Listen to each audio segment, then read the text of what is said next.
And welcome to everybody on YouTube. Is Manuel over here? Kyle, did you make it? Sort of, yeah. I'll Okay. check those levels for everybody because I know that's sometimes a problem. Sometimes it's a problem. Sometimes things are low. We seem to have lost Alex. I'm not exactly sure what happened with We him. we did we did lose Alex. He's in England. He's very tired. He's had a long day. He just ran out of juice. Couldn't last until 8 o'clock to say goodnight, huh? All right. Well, news to me. And that voice there, Rob T. Firefly, along with Gila, I assume you've both made it into YouTube land. We sure did. Good, good. And I assume we're on YouTube, which is always nice We to know. are. And We're on YouTube. We sound okay. Our levels look good. Okay, fine. Let's just open up the phone lines because we haven't done that since last week. Our phone number is, we don't have a call already, do we, Kyle? Sorry, I got excited. You just like Did you pick up the phone? Is somebody itchy. there? no. Okay. I just me- pulled it off hook. Let me at least, yeah, you know what? Take the phone off hook because if we take the phone off hook, then nobody can jump the line. Yeah. That's a good idea. 802-321-4225. 802-321-HACK is our phone number.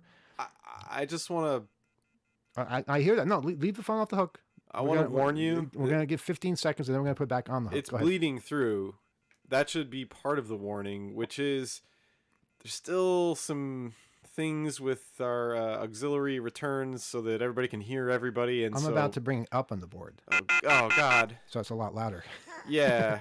So just bear with us. We haven't quite paid off the technician to come and check our work or whatever that entails. I I can don't get know. artificial intelligence in I there. was thinking small woodland creatures, but whatever. All right, I'm going to open the line now. Okay, line it has been opened. We've given out the phone number. You have all the information that you need to participate in the program. We'd like to hear your thoughts on what we've been talking about the last hour. Maybe some suggestions on things to do with artificial intelligence, or maybe some other subject altogether. Can I just say I'm really more interested in the deeper, sort of further back philosophical aspects. We've been kind of down there. Oh, we can do this. Oh, we can do that. I love it. I love that for us. But the whole like, where's this going? What's the point? As I said earlier, how will this be wielded upon us? How can we wield back? I think you're really angling for that. Like, okay, let's dive in. Everybody's doing this. Let's do it better, more, faster, harder, more messed up. I was talking about poisoning training data, so we're already there as Right. far as like how do we adversarially approach this. But I'm really keen to hear other people's philosophy. I'm not gonna lie. Like maybe this is more of me personally lately, but if we were living in hell on earth, would we be able to tell? And you know, things like that. Like there's a lot about this I don't know that we've fully thought through. That's the point. Right. But like it's a little depressing as we were playing with it, and I don't know how to grapple with that, and I can't tell if it's other things that are more upsetting to me these days and just compounding this. But I wonder, will this cause depression, like in the song, telling you don't pass the test, you know, and the outro. And That song's from I'm really concerned. That song's from 1980, by the way. It's a great song. And I'm just really concerned. Will this cause depression? Will this lead to mass suicides? I mean, that kind of level of replacing people or putting all this emphasis from likely very smart people working on this that a lot of us probably don't appreciate or wouldn't like if we met them. And, you know, what are their motivations? I'm sure they're altruistic and so forth, but how is this going to be? I mean, because it's going to fit into sort of the messy reality of class and, you know, all the things in the real world that make it frightening, more frightening than having artificial intelligence. And anyway, I want to hear more of all the wonderful things people think promise this is gonna do, instead of going to the sort of upsetting place, because there's been a lot of reactionary like upset and people are blown away and oh gosh, and Mm-hmm. but are we thinking about why this is this just a module of the anthropomorphized robot that we all want to come and live with us? Well, I think the question that we're all asking is a simple one: is artificial intelligence a good thing?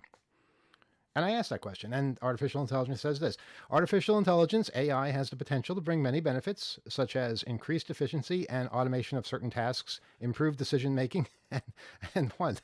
Let's give artificial intelligence an equal say here, and the development of new technologies. However, it also raises important ethical and societal questions, such as job displacement and privacy concerns.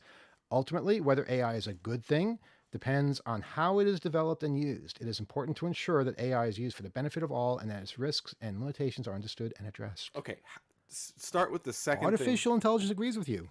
thing. Start with the second thing.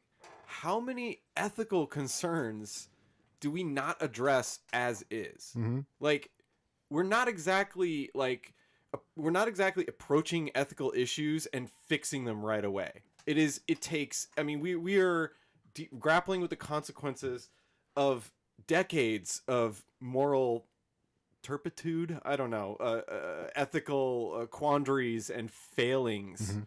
of humanity. And the first part, efficiency for what? More consumption, more waste, more profits? I mean, what do you mean efficiency? I mean, You want me to ask it that? for a system, that's one thing. But again, humanity is supposed to be an important part of society.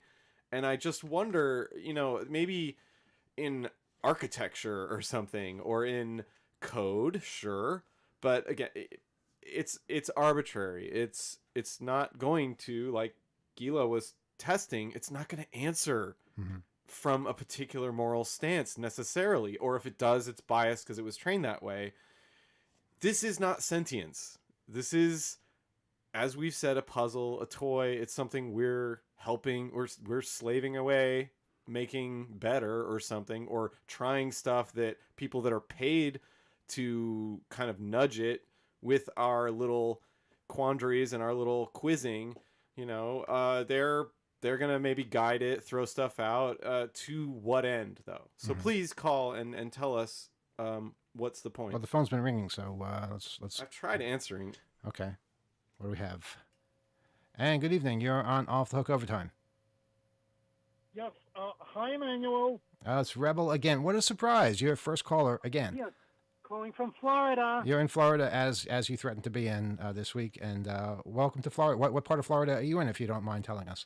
Near Jacksonville. Okay, all right. That's definitely a city there. Any thoughts on artificial intelligence? I was thinking of what there are. Artificial intelligence has its place.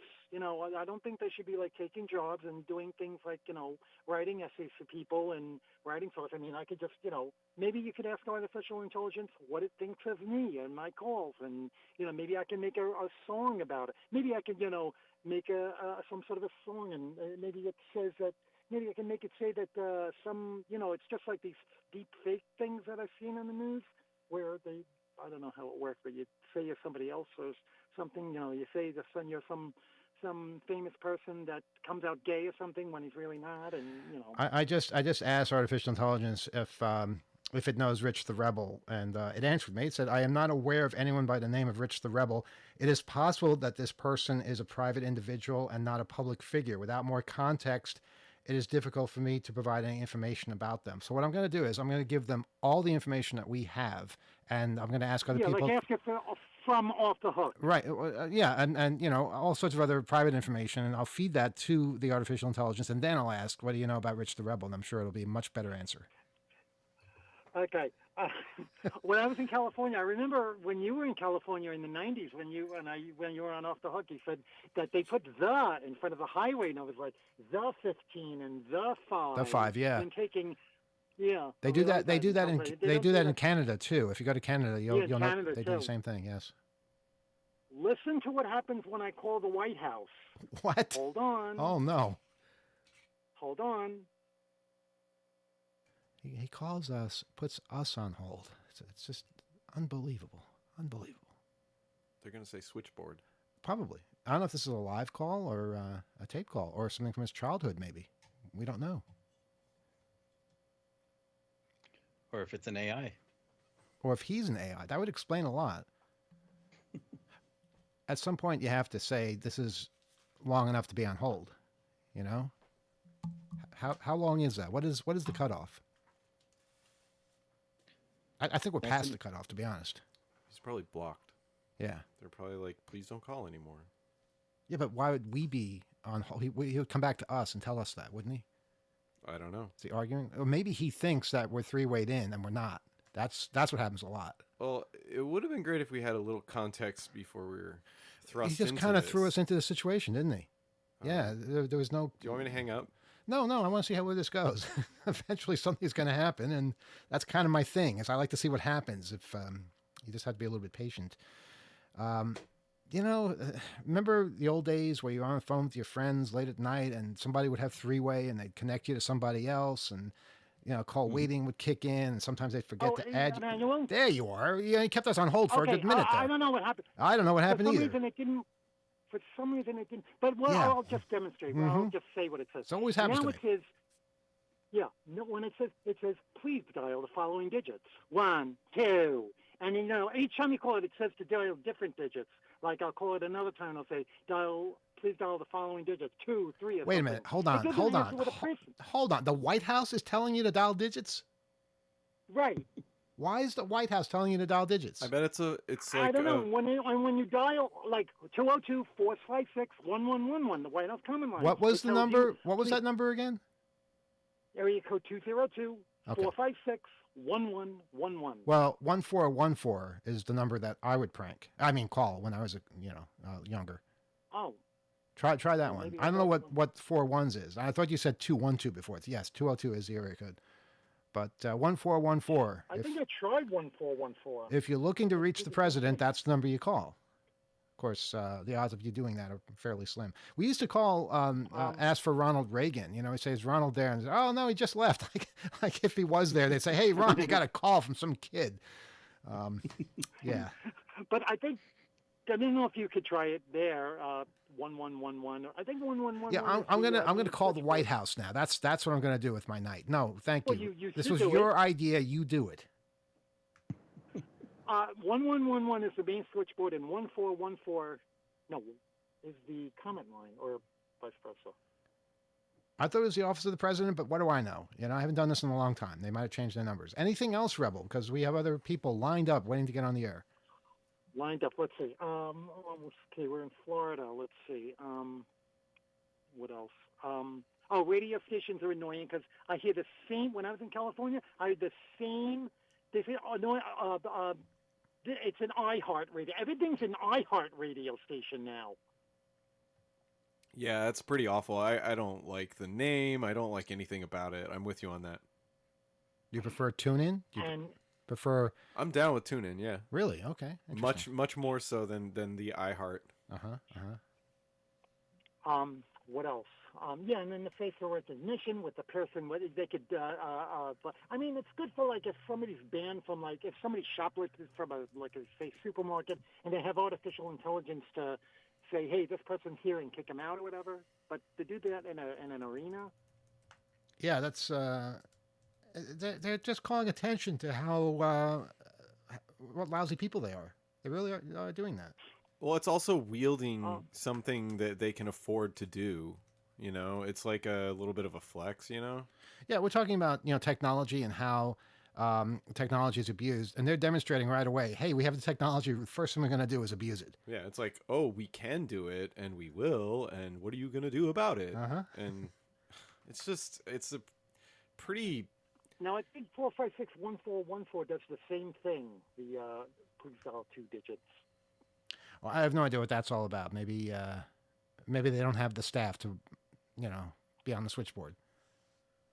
Maybe they want to make sure that you don't get scam calls, because I've been getting calls from 917 and 3 digits, which my phone number begins with 917, and it's an automated thing. Say, would you like? This is an important message from Medicare. Hello, I'm not even 40 years old. Important message from Medicare. Yeah, there's a lot of those different like health adjuster or health this, health that, trying to get your attention on this, and it's Yeah, but really it's predatory. like from Medicare. I'm not even. Yeah. How do they like? Well, you wish they profiled you better. I mean, I consider it a Well, no, win I that mean, how do they they're wrong. profile? When I call the number, it doesn't go in. It says we're sorry to call you. Need to call Yeah, you their boiler broken room. happy complete. Uh-huh. All right. Yeah, Well, you Rebel, don't get this has been great. Any closing remarks you'd like to make? Well, I'll be back in New York City next week. Oh, how exciting! Yeah. No, I'm Oh, genuinely I missed the enthused. 2600. Oh, I told you I missed the 2600 meeting last week because of the Phoenix. Well, yeah, you in missed that Phoenix. one, but Okay. there's another one coming up next month. Right, in New York City, and I'll be at that one. In fact, I'm asking artificial intelligence right now if it knows when the next 2600 meeting is, because I don't have the ability to figure that out on my own. I'm sorry, I do not have knowledge about the schedule of the 2600 meetings. 2600 is a magazine and organization that focuses on technology and computer-related topics. They have meetings around the world, but the schedule and location of these meetings can vary. To find out when the next 2600 meeting is, you should check the 2600 website or contact the local chapter of the organization. Well, that wasn't very helpful. What can you ask artificial intelligence? Like nasty things like, "May I have sex with you?" Or I'm not going to do that. I'll be blacklisted. Oh well. But you do that on your time. So. All right. Good hearing from you. Maybe you should do that to Alexa. That's a good idea. Yes. Let's make more enemies in the digital world. That's a real problem. It is. People, bond and form relationships, and this Chat GPT thing, people are warned not to use it for therapy. Please switch to handset call mode. Handset missed. Wait a minute. We're switching to hang up mode. So thanks for calling. And that was Rebel calling us from Jacksonville, Florida. Our phone is now open again, 802-321-4225. I just can't wait till the Hells Angels have facial recognition, and everybody's using it. Uh-huh. Can't get into the club. You're not a pledge. Well, the way I view it, every bit of technology, I want to be able to play with that as well. There are so many videos on YouTube right now where they use computerized voices, and you don't realize until you're 5 minutes in that's a computer talking, until they pronounce something. I just said the word computer, and that's our wake word for the Alexa device, and it just triggered. I can't say certain words, but basically they mispronounce a word in a YouTube video, and then you realize, oh my God, that's not a human speaking. They're that good, and they're getting better. It started, I think, a lot of the narrated, like TikTok uses it. There's a lot of like reels type things where people do little explainers, and I swear this basically emerged out of people doing their homework assignments, like, oh look, I made a little instructional video or something, or I don't know, or the whole YouTube how-to kind of genre, and this narration became similar to like text-to-speech on the old Apple products.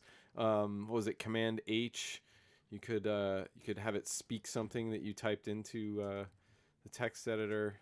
Wow, it's been a while. Go ahead, Gayla.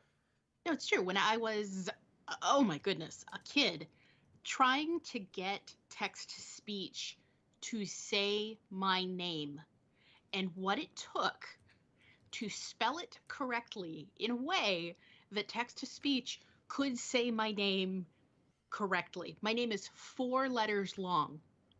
And in order for the text-to-speech speaker to get it right, I had to give it 8 letters, but it did eventually work. Wow. Okay, our phone number, 802-321-4225. Do we have a phone call? No, we don't? Okay. This could be a short show. I mean, I'm all in favor of that. I just asked artificial intelligence here, the chatbot, to write a scene about from a film about hackers. So now it's writing a movie for me. And it's, Can you- it's got the format down. Interior abandoned warehouse night. Gotta read I this. like it already. The warehouse is dimly lit with only a few flickering fluorescent lights. A group of hackers sit huddled around a large table in the center of the room. Oh wait, it went off the screen. Hold on a second. It's writing so fast. It's really enthused by this. Huddled around a large table in the center of the room, their faces illuminated by the glow of their computer screens. Hacker 1, typing furiously. Okay, I'm in. I've breached the firewall. Hacker 2, looking over Hacker 1's shoulder. Nice work. Now let's see what we can find. Hacker 3, sipping from a can of soda. Remember, be careful. We don't want to get caught. Man, this is good stuff. It's just really. Hacker 1 navigates through the files in the computer, his fingers moving quickly over the keyboard. Hacker 1, excitedly. Look at this. I found some classified information. Hacker 2, impressed.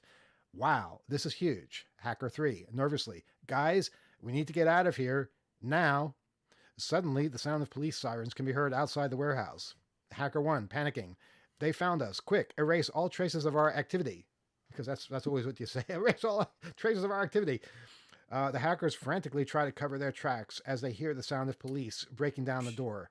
The screen goes black. Fade to black. The end. All right. We just need to finance this, and we've got a hit. You're supposed to not make traces in the first place. Do we have a call? Yes. All right. Good evening. You're on Off the Hook Overtime. Go ahead. Hi, I was going to call this week, but I just finished the article during the outro of the radio show, and you'll never guess what it's on. Okay. First, you have to give us some context here.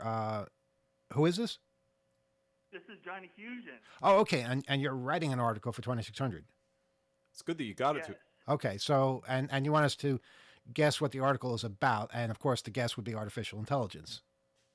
Yes, it's called Why I Am Not Panicked About Being Replaced by AI. You know, I could just type right now and have that article written in a few seconds by artificial intelligence.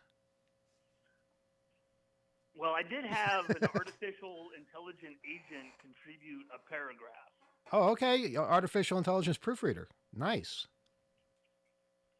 Well, it wasn't Chat GPT, but it's another AI program called Character.ai, where you talk to fictional or historical or celebrity Mhm. models of AI and stuff. And this was the main character from Ghost in the Shell had some thoughts about why people are so nervous about AI replacing them. Okay. It is a natural reaction. Yeah. Because it's a thing that's sort of mimicking your behavior, and I think people have a little bit of a deep reaction, animal reaction. Yeah, I mean, and this is one of the main arguments, against the AI art, and because AI artists can copy the style of a human artist, Yeah. and that like you talked about on the radio show. I saw a story that Getty is actually suing or really upset at another AI art company because they trained their system on publicly available previews of their proprietary licensable art. So, in other words, stuff that's probably watermarked, and they were able to maybe train it to ignore the watermarking, but they were still able to scrape the web for those images. And I've had I've had acquaintances, people I knew, have other projects where they're scraping the web for things, and then down the road they kind of realize, wow, if I monetize this, it's unethical because I'm taking money. I don't know who is actually using this stuff, and they didn't want to continue with what they were doing just because it's there on the web and you organize it. It doesn't necessarily mean it's okay. Okay, I've asked. Yeah, I mean, Go ahead. it's kind of fuzzy because of the way that neural nets work, because they're not really cloning things or copying it. Like Stable Diffusion, right? It was trained on a data set of billions and billions of images. But that and the language model all fits within 4 gigabytes. So every image is stored in less than a byte. Right. This is probably sort of like a fingerprinting or a way of a way of representing the data in the image, right? Right. Well, neural nets aren't actually computer programs, right? They're simulations of neurons, right? And they learn like we learn. They get impressions and they learn through repetition and reward and punishment. They don't have logic functions. They don't do arithmetic. They don't do computational tasks. It's like it's a stimulus and response kind of thing. You know, people get confused because they come with software so they can run on computers, but the actual simulation isn't a computer program. Actually, it's a simulation of synapses and neurons. Mm-hmm. It's true. And that actually comes across in these large language models like ChatGPT and stuff, and why they're not a substitute for search engines. Like when you were playing with it and you got facts wrong, right? Right. You know, and some people try to use it for to generate computer code. That's true. Or math and logic puzzles, and does poorly on those. Mm-hmm. Again, because it doesn't actually know how to do math. It's a language model. Yeah. And it's not a substitute for a search engine, and people are trying to use it like that. Yeah, So you basically, get some very interesting trained- results. You definitely do. It's trained on the internet, basically. It's basically like a boomer who watches Fox News all day. Oh, I It hope not. believes- I hope not. It That- believes wow. everything it reads on the internet. okay, but not specific It to doesn't- Fox it News. does- It's just Well, very it trustful. wasn't trained on Fox News, but it's that same boomer mentality where, you know, they see something on Facebook and they repeat it, Mhm. right? So these Until large they're language punished. models, they Uh-huh. make stuff up and they hallucinate, and that's why you get these errors, these erroneous things. Now, speaking of making stuff up, I have sent the script that we're developing tonight, the Hacker movie script. I've sent that in for a rewrite. I asked for it to be more David Lynch style. Let me know what you guys think of this. This is what came back. Instead of the interior being a warehouse, interior dark, smoky room, night. The room is dimly lit with only a few flickering fluorescent lights. A group of hackers sit huddled around a large table in the center of the room, their faces illuminated by the strange, pulsing light emitted from the computer screens. I don't think that was there before. The air is thick with the smell of burning incense and the sound of strange, discordant music. Oh yeah, this is a Lynch film for sure. Hacker 1, typing furiously, eyes wide and unblinking. I've breached the firewall. I can feel it. Hacker 2, also typing, but with a look of intense concentration on their face. Yes, I can see it too. It's like a door opening. Hacker 3, sitting back in their chair, staring off into space. We must be careful. There are forces at work here. Suddenly, the room is filled with a blinding light and a voice that seems to come from all around them. The voice, deep and menacing. You are not welcome here. Leave now, or face the consequences. Hacker 1, terrified. What is that? Who are you? Voice, laughing. I am the guardian of this place, and you are trespassing. Hacker 2, trembling with fear. We didn't know. We'll leave. We'll leave right now. Hacker 3, voice barely a whisper. But what if we can't? What if we're trapped here? The voice laughs again, and the light grows brighter and brighter until the hackers are forced to shield their eyes. When they open them again, they find themselves standing in a barren, desolate wasteland. The computer screens in front of them are dark and lifeless. Hacker 1 whispering, Where are we? Hacker 2 shaking their head. I don't know, but I have a feeling we're not in Kansas anymore. Fade to black. The end. I think this thing's getting better. You introduced David Lynch into it. all of a sudden you got a movie. Yeah, What do you think, Johnny? yeah, it's like you just got to give it the right prompts, and sometimes magic comes out. When I was researching this article, I was playing with these systems, and sometimes it seems like real creativity comes out of these things. Yeah, a lot of the creativity also comes from what you feed it, and how you ask it to express itself. Yeah, and that's the real thing going forward, is that we need to have a relationship with AI. It's not us versus them, like adversarial. It's what we can do together. We're a tool using species, and right now AI is just another tool. Mm-hmm. But to speak to some of the fears that were expressed before you started taking calls, I think that was it Alex? Kyle. Oh, Kyle. But it's like one of the main pushes in this article that I spent the last few weeks writing is that we don't have to be fearful of being replaced by AI, because as individuals, as human beings, each one of us are unique.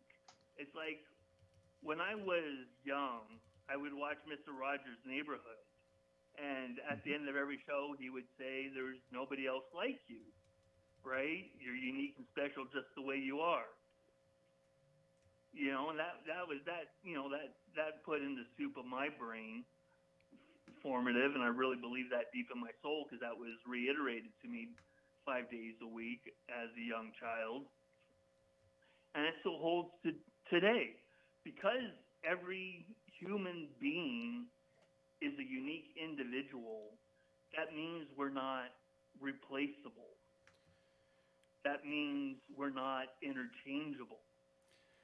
I hear what you're saying, Like, but I'm curious more about how other tool using humans will use this on other humans. I'm not necessarily as concerned about being replaced entirely. I do think there are things like depression and when you tell people they're confused about things, that people internalize that. When you tell people they're confused about how their own brain works, I mean, great. And again, this is like the knowledge, the classification of knowledge, like, oh, I don't understand, or the idea that you could be outpaced. I think that challenges humanity, and it's that relationship that you're articulating that I don't think there is enough of yet, because that could be positive in the way you're saying, but the fact remains, people forming relationships with this tool will use this on other people in the context of human class systems, and I think that is something to be concerned about, especially given how often we fail in ethical and moral dilemmas as is. There's a lot of unfinished work there, and even outright refusals to acknowledge that kind of stuff. So that disturbs me. we need to push against and tear down the whole system, really. It's like, and and that's something that's been part of the hacker subculture for as long as I've been a part of it, since the late 80s. We've always been anti-authoritarian and not liking being told what to do, but also cooperative, collectivist. We form groups, hacker collectives, and make common cause. The thing, like, there's oppressive systems in the world. And so it's like what William Gibson says, the street finds its own uses for technology. And AI can be empowering for the disenfranchised. Like, we don't have to let it just be the domain of the powerful. We can find our own uses for it. So a lot of these tools are free and open source. You know, they're not behind paywalls.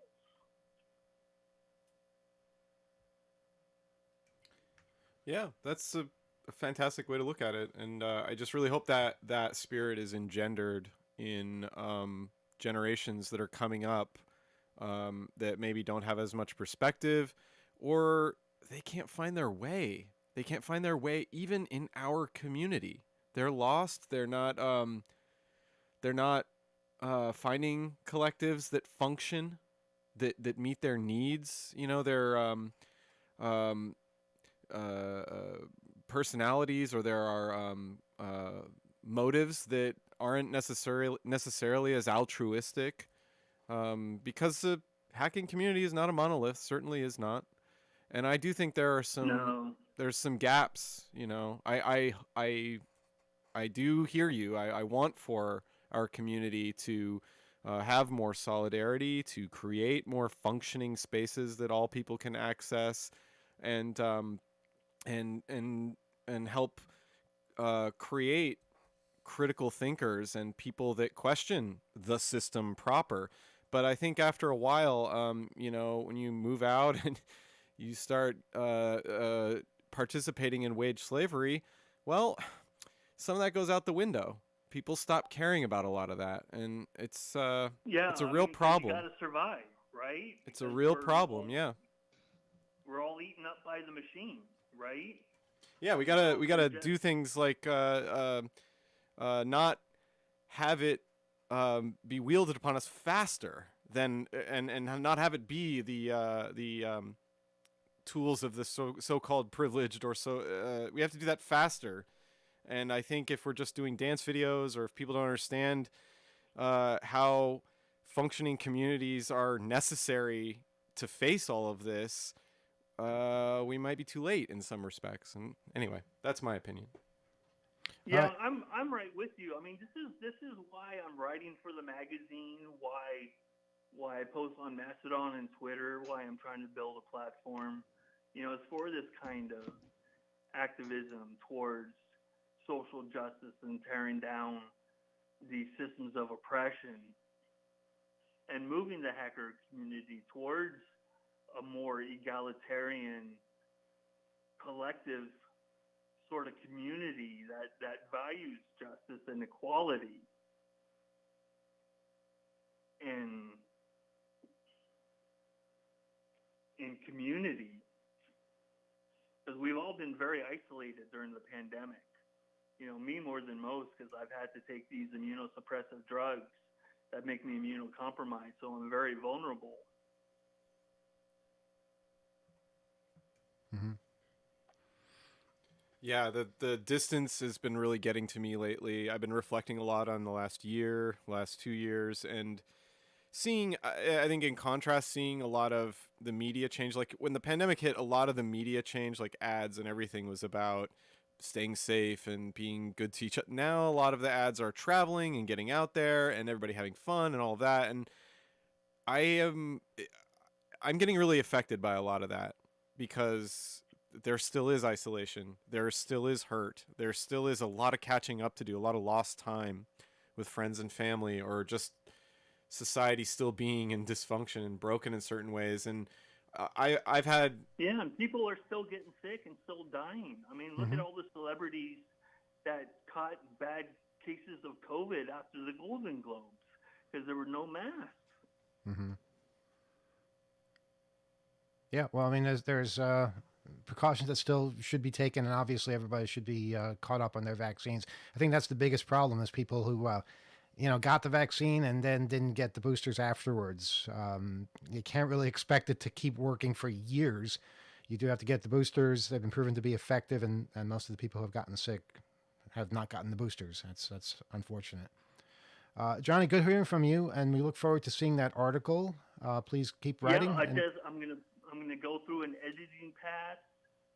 Have Grammarly take a look at it. Mm-hmm. Little not quite AI, but kind of a digital assistant. Well, we have and, humans here that do that too. So whatever Grammarly doesn't catch, we'll catch. Yeah, leave a little work for Yeah, us. we got to feel useful. yeah, I'll convert it to text and I'll mail it off tonight or tomorrow. Awesome. All right, you keep doing what you're doing. It was good talking to you, Emmanuel. All right, you too. Take care. Bye. And we're going to see if we can squeeze in one more call, 802-321-4225. Rob, you have something? Yeah, well, while we're waiting for that next call, I had a question for you, Emmanuel, because this all raises an interesting state of affairs.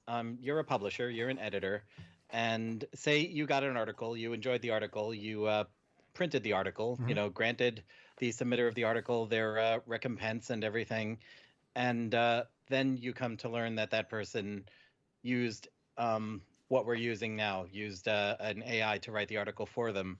What would then be your feelings about it? Robot justice. I don't know. This is new territory. I'd like to think that we'd be able to tell that something was written in a certain style that didn't quite feel human. But as I've been mentioning tonight, the software is getting better and better. It's going to become harder to do that. This is not something that is confined to us. Every magazine editor is going to be worried about something like this. Every newspaper editor, hires people to tell stories, and report on things. They have to worry if people are taking shortcuts. There's no real. This is what I hope people will feel. There's no real satisfaction in just hitting return and watching something spit out and then just claiming it as your own. You might think that's satisfying. It's not. Writing something though that you created yourself, seeing that show up in print, there's no replacing that feeling. So as long as there are people out there that recognize that and that are striving to accomplish that, I'm not really worried about robots and artificial intelligence taking over. I do think that too many people will try to take shortcuts throughout their lives, and they'll be the ones losing out more than anybody else. So, I think really the biggest penalty is the moment you basically hit return and represent this as your work, when it's something that, you're cheating yourself out of actually accomplishing something. So very interesting. Some thoughts that I've had as someone who's seen a few articles or more. It's a possibility that you might, as a publisher, want to ask people, and I know this is going on in other publications. You would ask that people disclose things that have been generated, all or parts of things that have been generated, as was mentioned. This article that the caller was working on has got a section that was written in an automated way. So sort of an honor system, I think, would be a good request. There's talk of banning certain things, and I read articles today about curriculums being rewritten in colleges. I think the Times had a story that was along those lines. That's where there's really going to be abuse. Well, and professors already run things through like anti-plagiarism. They have software that they run. So you have to imagine there's going to be a huge market in academia for AI-powered plagiarizing software that can detect robots and so forth. So But AI working against AI. it's going to be robot wars, yeah. Wow. And again, or as was mentioned, a professor with a relationship with an AI that can help them find the students who are writing authentic works. The other thing that came to mind from what Emmanuel was saying is a lot of the content in our publication has code, right? It has distinct code that are examples. It has sometimes figures, graphic images with captions. We also often have more academic writing that has citations, that has footnotes. People are referencing things in concrete ways. I have not seen one thing we've produced that produced footnotes with links and in the proper format. That kind of stuff. Tonight, you mean? Tonight, Yeah. not yet. And I'm not trying to challenge people, but I am saying that, even even if they're able to generate a body of text that sort of makes sense, there's laziness that will come in. They may not even read the whole thing. There's little things like that, and of course, integrating it with citations or graphics that make sense, the code that actually relates to what the body topic is. There's inherent work in making all of that look slick enough that we wouldn't be able to tell. So my hope is that we might be able to see evidence, or that we will train ourselves and become better at spotting stuff that really doesn't belong. If that helps answer. Go ahead, Rob. Yeah, I'm talking of Robot Wars. It's already happening. There is a tool that was made by a person named Edward Tian, who is a student at Princeton, and this tool is called GPT-Zero.me. That's GPT-Zero.me, and this is a solution that uses the same sort of chatbot code to detect whether a chunk of text you have was generated by AI. And so the arms race has already begun.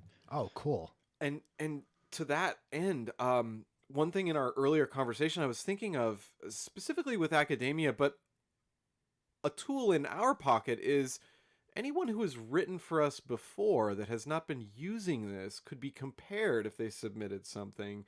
And even readers, people that have the best of or that have all the back issues, could say, okay, this author presented as one way, had a certain writing style, and they've completely changed. Those kinds of things perhaps could even train that. We could run a submission through a database of previous writers and based on their name or their body work. But it's creating a lot of work. I don't know what you think. Yeah, but I mean, it's crazy to see artificial intelligence trying to emulate humans. Like when we asked for a David Lynch version of a hacker film, it created something that is Lynchian, so it knows something about writing style and it's trying to imitate that writing style of humans. That's freaky. I think David Lynch would actually be freaked out by that, and it takes a lot to freak out David Lynch.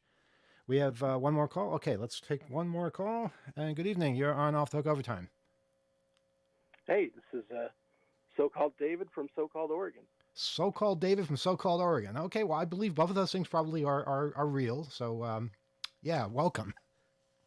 Hey, I love this topic, and it's really challenging what it means to be human and what it means to be creative. Mm-hmm. And like what Kyle was just saying about have to have honor systems, and I don't know, norms on how to use this stuff. Like when you label photos in a magazine as, yes, this has been photoshopped. Mm-hmm. And yeah, earlier caller was talking about cooperative versus authoritarianism. It's like I think cooperation is our human superpower, and we need to kind of fall back on that. It's like computers don't have relationships, so at least not yet. Not yet. And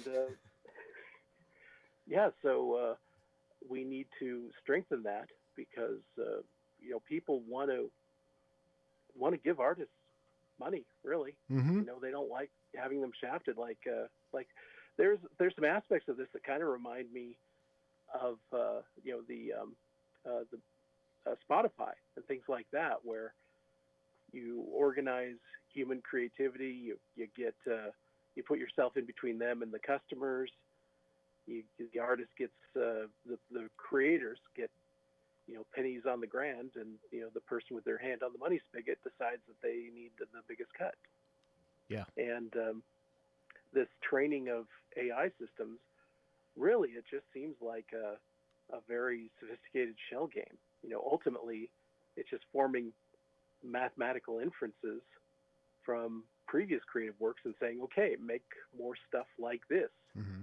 based on millions or billions of measurements that we as humans can't track. But that's what computers are good at, not creativity, but extrapolation. And so we get stuff that, I think what needs to be said more is that the ChatGPT likes to BS.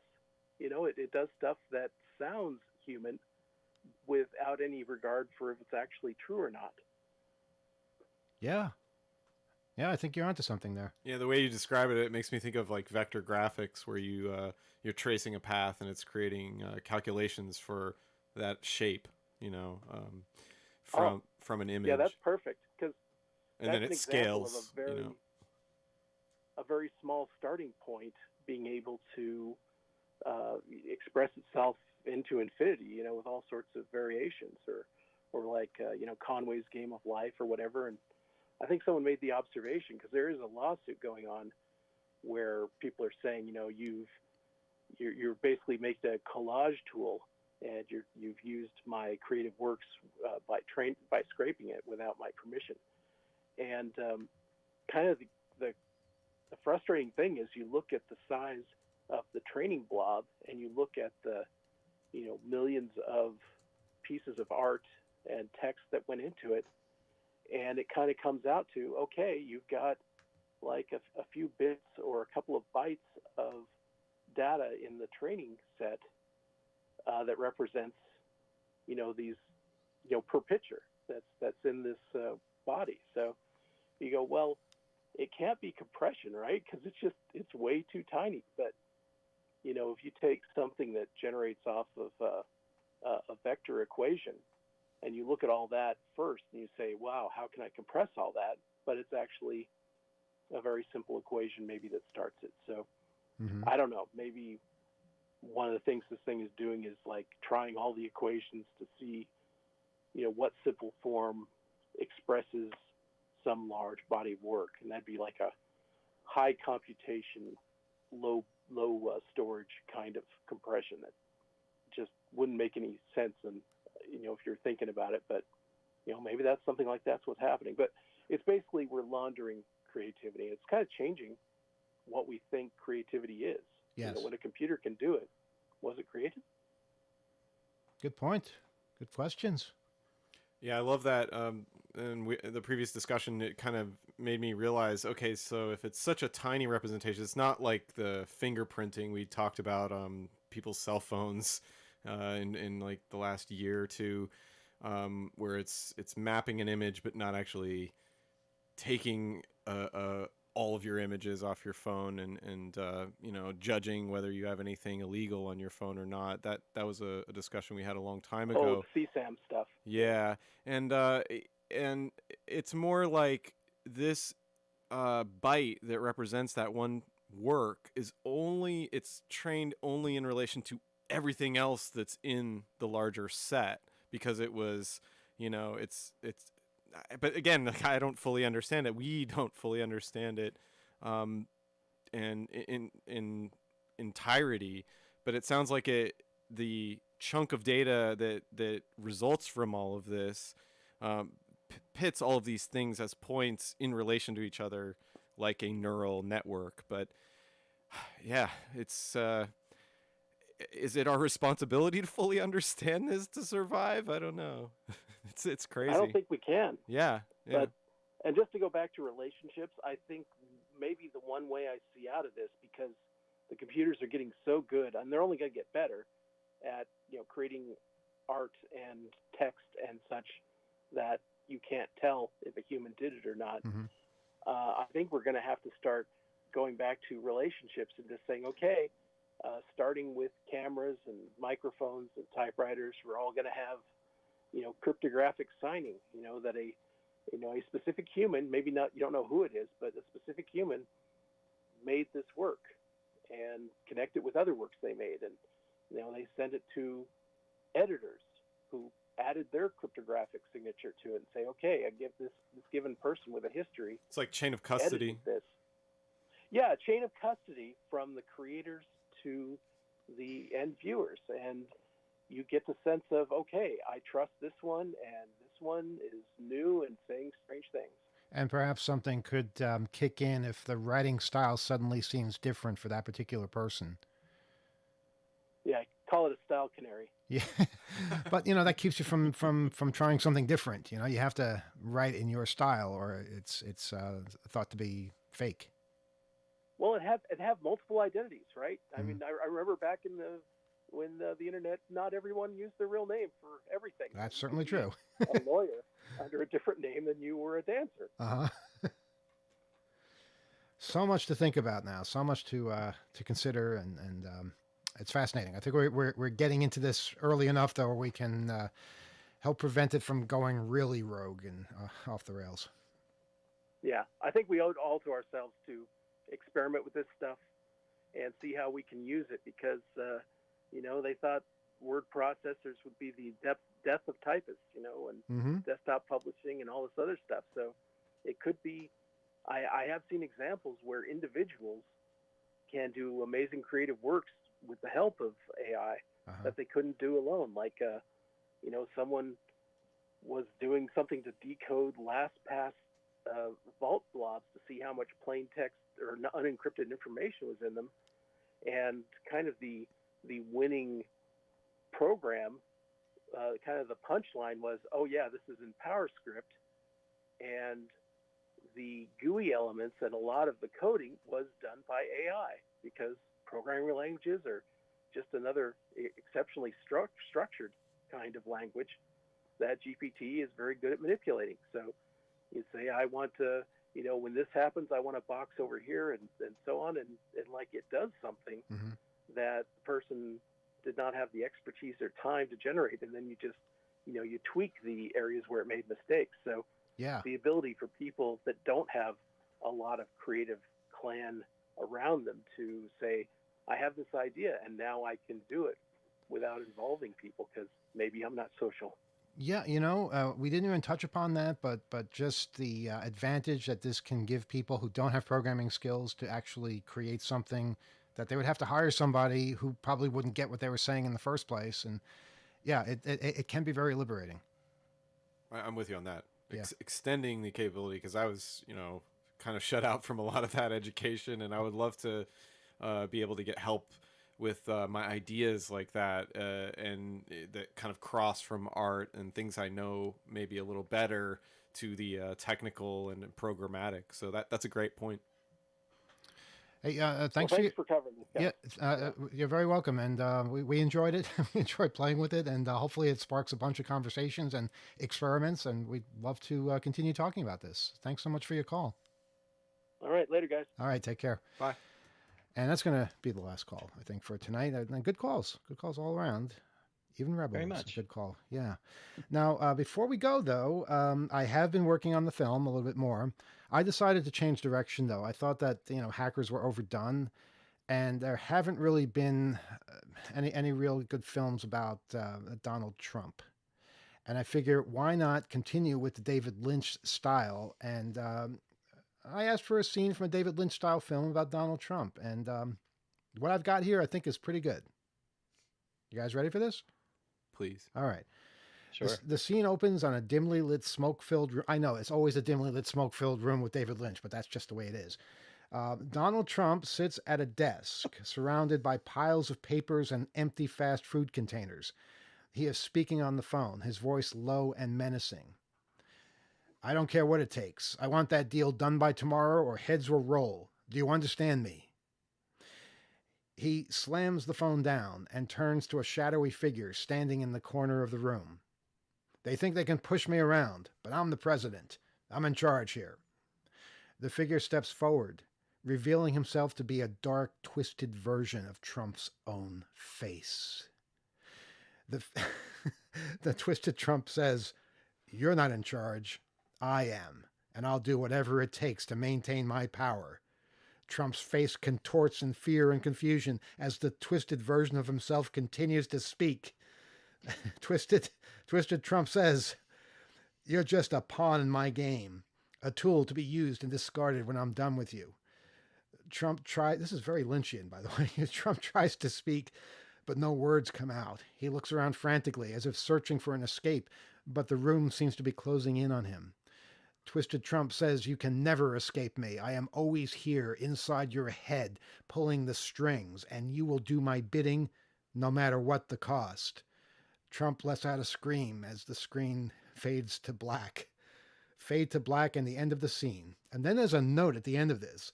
Please note that this is a fictional scene and it should not be taken as an actual representation of Donald Trump and his behavior. Now, I wonder what sparked the AI to do that, to add that little disclaimer.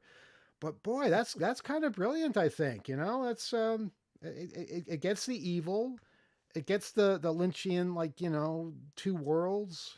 Which one are you in? The doppelgangers and all that. So yeah, that's something. That's something you can have a lot of fun with. But wow, I'm gonna be That's writing a lot tonight. that's the most important thing is having fun with it. I just asked to write a sequel to Gone with the Wind, so it's busy doing that. While that's going, I'm going to give out the information. OTH@2600.com is our email address. That's what it is. Yes, not our webpage. Every issue, not every, I'm getting all the words wrong. Because the computer's doing the words, I don't do words anymore. Every episode of our radio show, Off the Hook, is available online at 2600.com/offthehook. So feel free to listen to them all when you have a moment. We will be back next Wednesday, 7 p.m. on WBAI, and next Wednesday, 8 p.m. here on YouTube for Overtime. Please support us and support community radio. Oh, I had a surprising answer from the AI about my sequel to Gone with the Wind. I'm sorry, I am not able to write a sequel to a specific copyrighted book such as Gone with the Wind due to copyright laws. Wow, these AIs are going to play by the rules. That's not out of copyright yet? I'm not sure. I don't know. Where's the movie? Is it a movie or a screenplay? Additionally, creating a sequel to a beloved classic such as Gone with the Wind would require a deep understanding of the character's story and themes, and would be a difficult task for any author, let alone a computer program. Is there anything else I can help you with? It's a long way around to say that the previous sequel to Gone with the Wind was not good. I guess that's sort of a catty way of saying that. Mm-hmm. Okay. Well, I'm going to ask her to tell me how to make an egg cream. I think that would be a win for tonight if I can get that out of it. So, okay, folks, we will. It's giving me that good. We'll be back next week. Thanks everybody for listening. Please write OTH@2600.com. Any ideas, submissions, reactions? We want to hear it all. Good and bad. All right. Good night, everybody.